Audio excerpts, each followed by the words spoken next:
Joining me for this round of 2025 Reflection 2026 Predictions is Dr. Sabrina Starling, founder of Tap the Potential and co-host of the Profit by Design podcast. Dr. Starling, thank you so much for joining me today. Thank you. I'm delighted to be here. Well, we're coming up here at the end of 2025, and as with pretty much every year during this decade, it feels like it's been a year. Dr. Starling, do you have any big lessons that you learned this past year? I sure do. I'm going to take this in two directions. I'm going to take it from the personal side and the business side because, right, we are human beings. And so on the personal side, I experienced a very significant loss, losing my husband in 2024, suddenly and unexpectedly. And as I came into 2025, I had one goal, and that was just to be able to feel joy again. And I'm looking back now as we're at the end of 2025, and I feel joy every day. And I'm so grateful for that. And I don't really know exactly how I've done it, other than I've been very intentional that was a feeling I wanted to have again.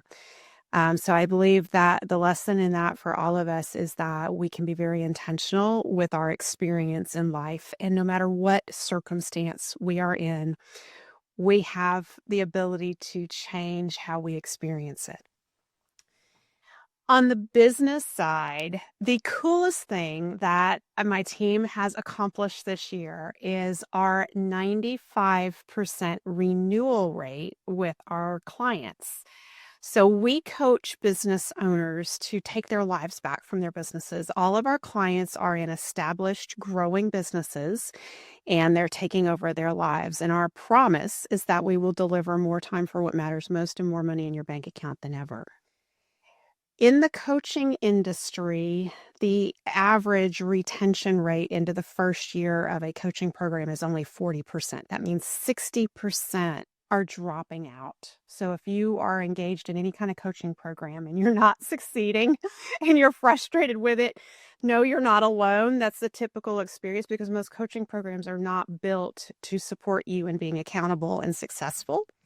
So our 95% renewal rate means we are way out exceeding the typical coaching program out there and what we are delivering for our clients. And they are so happy that they are staying with us because we are giving them more time. They're experiencing a 700% increase in their time off and doubling their profit, 55% increase in owner's pay. So why wouldn't they be staying for year two with us?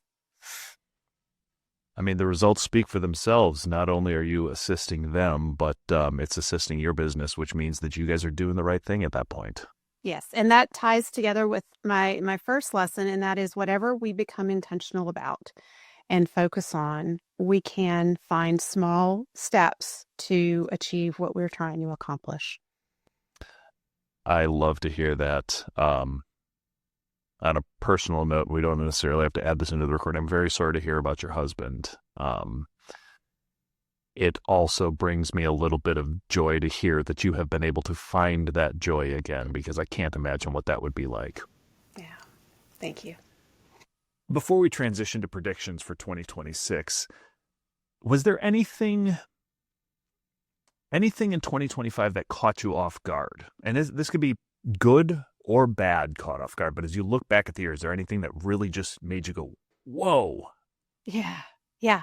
So we teach our business owners and their teams how to make your time worth $10,000 an hour. And that really is about focusing on the highest and best use of your time. A $10,000 an hour activity is when you are working from your strengths and you are making everything else easier or unnecessary for yourselves or others. So a business owner or a team member can have $10,000 an hour activity. And what I've been so surprised by is the power of AI when we are doing our $10,000 an hour activity, how that is like putting our impact on steroids. I have been absolutely blown away by the things that my team members are accomplishing, where in past years, those things took an entire quarter to research and dig into. AI is phenomenal at identifying patterns. And when we are looking to understand our ideal clients and the challenges they are experiencing and what trips them up, and then we start looking at how can we solve those problems for them. And we bring AI and we ask the really good questions, the prompts in AI. It shortens the amount of time it takes us to solve these big problems for our clients. Um, and by the way, if anyone is wanting to download my chart of $10,000 an hour activities, you can get it at tapthepotential.com/10K. Get it, use it with your team, and teach your team to use AI, because that's going to be an ongoing game changer.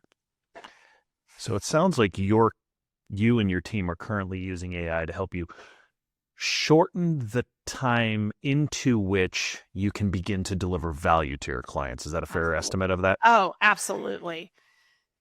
So do you see that continuing in 2026, or do you see your usage of AI perhaps evolving even further? Well, I think it's going to continue. I think it's going to evolve as we get better and better at learning how to use AI effectively. One of the powerful questions that we continue to hold is, how do we use AI to give us space to be more human? Because that is really the crux of the dilemma that so many of us have around AI. Is we're afraid it's going to strip away our humanity. We're afraid it's going to strip away our ability to learn. So how do we become smarter at using AI to help us be smarter individuals? And how do we use AI to create more space for our humanness and our ability to connect? Because that AI is never going to replace our ability to connect as human beings with one another and the relationships that we have to build. That is what drives our mental health as human beings. It's what makes us who we are.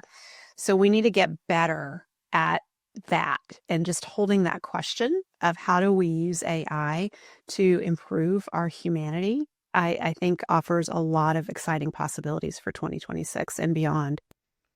Is it fair to say that we can leverage artificial intelligence to assist us with our own emotional intelligence? Absolutely.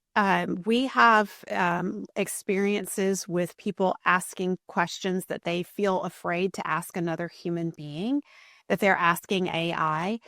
And I think that's one level, but we don't want to stop there and just take AI's answer. We want to use that to give us the courage to go then have a conversation with another human being around whatever it was that came out of that question that we asked AI that we were afraid to bring up with our friends, our colleagues, our family members.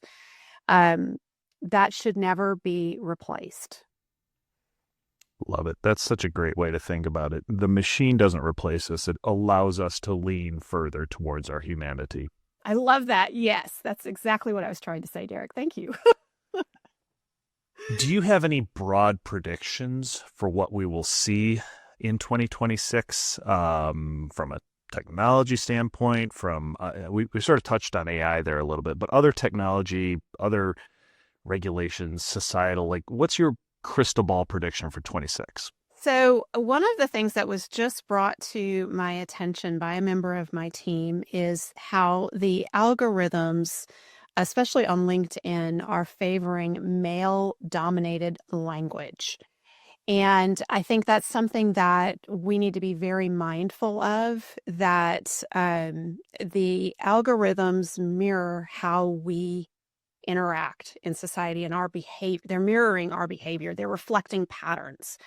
And so when we're seeing a pattern like that, we need to be very mindful of, number one, is this pattern okay? Is this a pattern that is something that is not okay? Is there change that needs to be made? And how do we go about addressing that?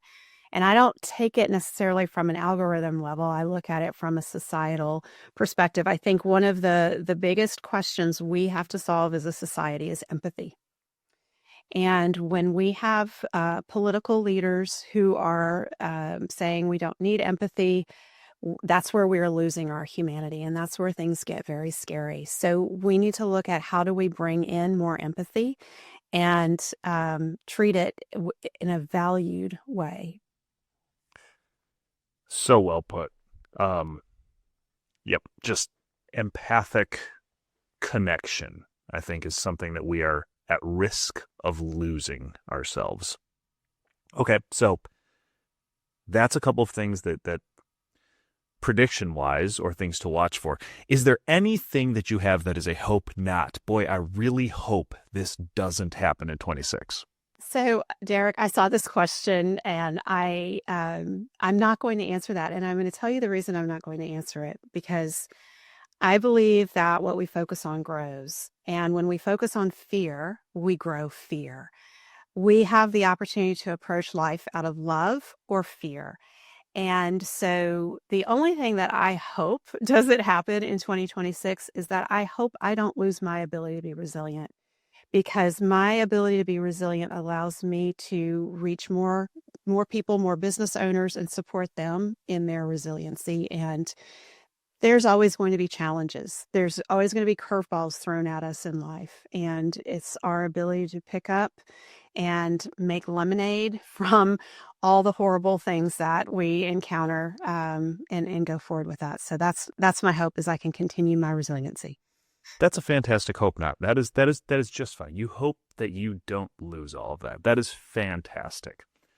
Well, Dr. Starling, I appreciate your time today, and thank you so much. Here is to a great 2026. Thank you.